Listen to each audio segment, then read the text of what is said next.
Chers amis, une seule annonce à vous faire qui consiste en une recommandation, celle du port du masque. Voilà, je ne vous regarde pas, je vous laisse le mettre, ceux qui ne l'ont pas. Et maintenant, je vous prêche la parole de Dieu. Au nom du Père et du Fils et du Saint-Esprit, ainsi soit-il. Comme Jésus arrivait près de Jérusalem, le Seigneur Jésus a fait son approche triomphale de la cité sainte. Il est descendu de Gethsémani, vous savez, il a traversé le torrent du Cédron et puis il est remonté vers Jérusalem. Et le voilà aux portes. Et la foule l'a acclamé sur son passage. Sur son passage, elle a tapissé son chemin de palmes, de feuilles de palmiers, de palmes et de vêtements. Et elle l'a acclamé sur son passage. La foule est en joie. Le Seigneur arrive près de Jérusalem, il monte, il arrive aux portes. Normalement, à cet endroit, on doit chanter les psaumes de montée. Par exemple, le psaume 121. Quelle joie quand on m'a dit, nous irons à la maison du Seigneur. Maintenant, notre marche prend fin devant tes murs, Jérusalem. Vous voyez, il y a 3 fêtes de pèlerinage dans le monde juif. Donc on se rend à Jérusalem pour fêter le Seigneur et quand on arrive près de Jérusalem, on chante un des psaumes des montées.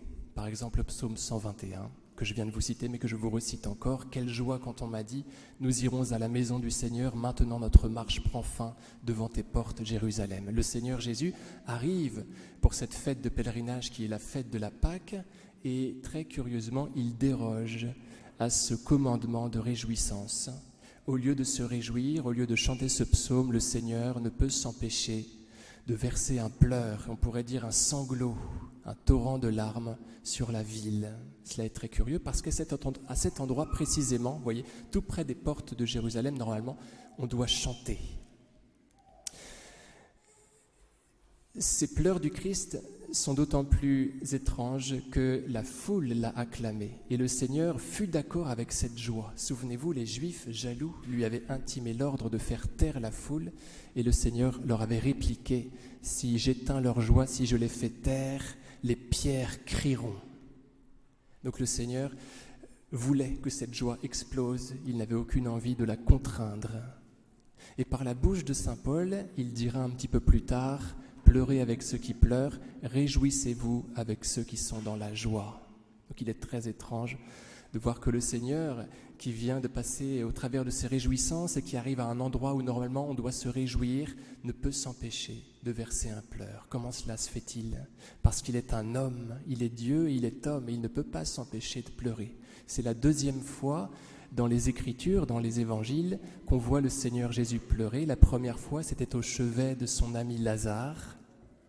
Il avait demandé « Où l'avez-vous déposé ?» On lui avait répondu « Viens voir, Seigneur ». Et l'Évangile selon saint Jean nous dit tout de suite après, en le plus court verset des Écritures, « Alors Jésus pleura ». On ne sait pas si c'est la vue du cercueil qui l'a fait pleurer ou si c'est parce qu'il a posé une question et qu'il a du coup débloqué par sa parole un sanglot qu'il avait en travers de la gorge.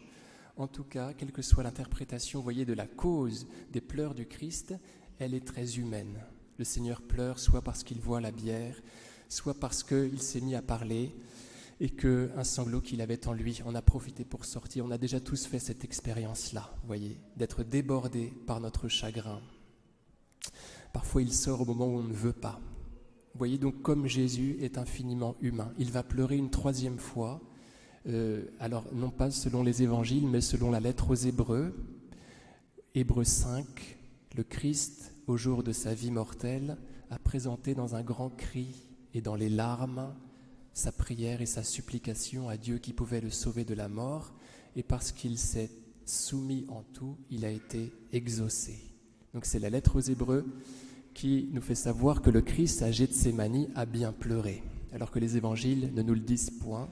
Ils ne nous parlent que de sa sueur d'eau et de sang, mais ils ne nous parlent pas de ses larmes. On sait par la lettre aux Hébreux que le Seigneur a pleuré une 3e fois à Gethsémani à la toute fin de sa vie, tout angoissé qu'il était de nous voir lui échapper. Bien sûr angoissé à l'idée de la croix parce qu'il était homme, angoissés aussi par amour, de voir que nous pourrions décider de ne pas profiter des fruits de sa passion. Le Seigneur, dans cet évangile, pleure encore à cause de nous, non pas à cause de ses propres souffrances, non pas tant à cause de ce que son amour n'est pas reçu, mais à cause du fait que nous allons souffrir. Un temps viendra où il ne sera laissé de toi aucune pierre. Alors, le Seigneur Jésus, vous voyez, pleure de notre chagrin, de nos pleurs. Il faudrait lui demander cette même compassion. Quand il rencontre les lépreux, vous savez, on dit qu'il est frappé au ventre. Il faut bien que nous admettions que nous ne sommes pas aussi compatissants que lui. Il faut lui demander l'émotion, vous voyez, pour que soit suscitée notre charité. Alors, qu'arrive-t-il à Jérusalem ? Eh bien, Jérusalem, son problème vient du fait que parce que tu n'as pas reconnu le temps où tu étais visité. Qu'est-ce que cela signifie ? Parce que tu n'as pas reconnu le temps où tu étais visité. Quel est ce temps où le Seigneur nous visite ? C'est le temps présent, c'est le moment présent. C'est là qu'il nous rejoint. Saint Paul dit dans la 2e lettre aux Corinthiens, c'est maintenant le temps du salut. Autrement dit, le Christ s'acquiert, on ne peut s'unir à lui que à l'intérieur du moment présent auquel il faut que nous adhérions de toutes nos forces. Sans croix, le Christ nous échappe et nous échappons au Christ. Le Padre Pio disait, et beaucoup de saints ont dit la même chose, mon passé à ta miséricorde, mon présent à ton amour, mon avenir à ta miséricorde. Mon passé, non, mon avenir à ta providence. Voilà. Je recommence. Mon passé à ta miséricorde, mon présent à ton amour, mon avenir à ta providence. Le Seigneur nous interdit d'aller à l'écart du moment présent. Il est l'entonnoir de l'éternité, ce moment présent. Cette toute petite chose qu'il est nous permet d'accéder à l'infini.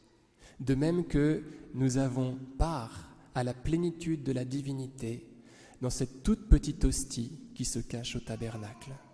Le Seigneur se plaît, prévoit que nous le rejoignions à l'intérieur de la plus petite petitesse. Nous pouvons contempler Dieu, nous pouvons admirer sa majesté dans la tempête, admirer sa grandeur dans l'immensité de la mer. Nous avons accès à lui, il nous parle à travers la nature, mais nous avons encore plus accès à lui, plus intensément, plus réellement, à travers la toute petite hostie. C'est pareil au niveau du temps. Le Seigneur se donne à l'intérieur du moment présent. Autrement dit, il nous est interdit de nous projeter dans l'avenir. Nous pouvons le préparer à condition que le Seigneur, dans le moment présent que nous passons avec lui, nous demande de le faire. Mais attention, parce que nous pourrions perdre nos forces. Nous pourrions nous inquiéter en vain. Et c'est justement à cause de cette inquiétude que nous aurions des raisons de nous inquiéter véritablement. Parce que c'est cette inquiétude qui nous fait échapper à la grâce. Parce que tu n'as pas reconnu le temps où tu étais visité. Parce que tu as crié avant d'avoir mal. Parce que tu t'es projeté dans le futur alors que je n'y étais pas. Du coup, tu m'as échappé et je ne peux plus te protéger. Donc le Seigneur nous commande de reposer sur son cœur. Il nous rappelle dans l'évangile d'aujourd'hui l'arme, l'unique arme contre tout mot qu'est une confiance radicale en lui. Je m'attache à lui maintenant. Je m'interdis de penser à l'avenir. J'en fais le sacrifice. Si je suis troublé, je fais le sacrifice de ce trouble. Sinon, j'échappe au Christ, vous voyez, je m'évade dans le froid et le Seigneur ne m'a plus en main pour pouvoir me faire du bien. Alors, cela, chers amis, pardonnez-moi, est très généraliste par rapport à tout ce qui nous arrive, tout simplement parce que je ne pourrais pas être plus précis, je ne sais pas. En tout cas, je sais que je ne me trompe pas en vous prêchant encore cette confiance radicale en Jésus qui vainc le monde parce qu'il peut nous saisir. Au nom du Père et du Fils et du Saint-Esprit, ainsi soit-il.